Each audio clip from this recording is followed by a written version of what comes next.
दोस्तों, कभी कभी कुछ खबरें सिर्फ खबर नहीं होती, वो आईना होती है जिसमें समाज का कड़वा सच साफ साफ दिखता है। और ऐसी ही एक दर्दनाक खबर आई है हरियाणा से। यह कहानी है आईपीएस अधिकारी पूरन कुमार की, एक ऐसे अफसर की जिसने अपनी मेहनत से यह मुकाम हासिल किया, लेकिन जातिगत भेदभाव और मानसिक उत्पीड़न ने उसे तोड़ कर रख दिया। 7 दिन पहले उन्होंने खुद को गोली मार ली और जाते जाते 8 पन्नों का एक सुइसाइड नोट छोड़ गए, जिसने पूरे सिस्टम की पोल खोल दी।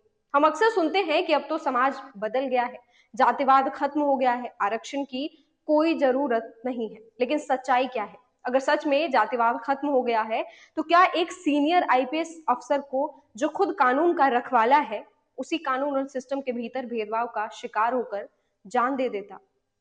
पूरन कुमार की मौत फिर से यही सवाल खड़ा करती है कि आखिर क्यों आज भी हमारा समाज जात पात में लिपटा हुआ है? क्यों आज भी दलितों को बराबरी का दर्जा सिर्फ कागजों पर मिलता है, जिंदगी में नहीं? पूरन कुमार ने अपनी सुइसाइड नोट में करीब 13 आईपीएस अफसरों के नाम लिखे हैं। इन सभी पर गंभीर आरोप भी लगाए हैं। उन्होंने पूरन कुमार को पब्लिकली इंसल्ट किया, मेंटल टॉर्चर किया, और इस लिस्ट में हरियाणा के डीजीपी और रोहतक के एसपी का नाम भी शामिल है। पूरन कुमार के परिवार ने साफ कहा है कि डीजीपी और एसपी को गिरफ्तार किया जाए, लेकिन हुआ क्या? एसपी को तो हटा दिया गया, मगर डीजीपी पर कोई कार्रवाई नहीं हुई।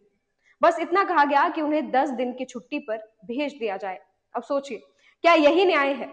क्या एक दलित अफसर की जान की कीमत सिर्फ 10 दिन की छुट्टी है? पूरन कुमार ने अपनी मौत से पहले कई लोगों से बात की थी, आईएएस आईपीएस अफसरों से लेकर अपने वकील तक।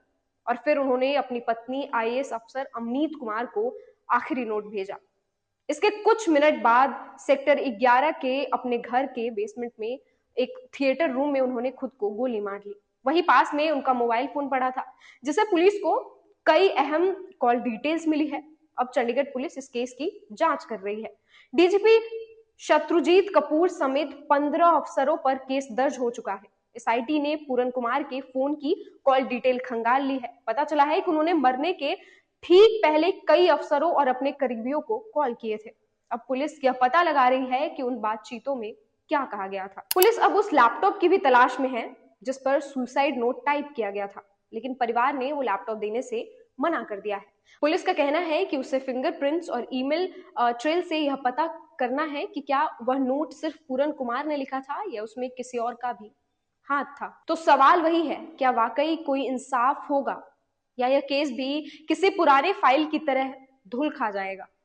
पूरन कुमार का मामला हमें यह सोचने पर मजबूर करता है कि क्या सच में इस देश में जातिगत भेदभाव खत्म हो गया है? क्या वाकई दलित अफसर, नेता या जज सिस्टम के भीतर बराबरी से देखे जाते हैं? यह कोई पहली बार नहीं है। हमने पहले भी देखा है किस तरह chief justice of India BR Gavai को लेकर खुलेआम सोशल मीडिया पर तमाम तरीके से हेट फैलाया गया, और अब पूरन कुमार की आत्महत्या। यह सब उस गिरी हुई मनुवादी मानसिकता का सबूत है जो आज भी समाज में जिंदा है। पूरन कुमार अब नहीं रहे, लेकिन उनका दर्द समाज के हर उस व्यक्ति की कहानी है जो बराबरी चाहता है, लेकिन ताने सुनता है। यह वक्त है सवाल पूछने का कि क्या इस देश में दलित होना अब भी गुनाह है? क्या इस सिस्टम में इंसाफ सिर्फ कुछ जातियों तक सीमित है? दोस्तों, पूरन कुमार की कहानी सिर्फ एक मौत नहीं बल्कि एक सवाल है जिसका जवाब हमें मिलकर देना होगा। नमस्कार, मेरा नाम श्रुति है और आप देख रहे थे द लाइव इंडिया।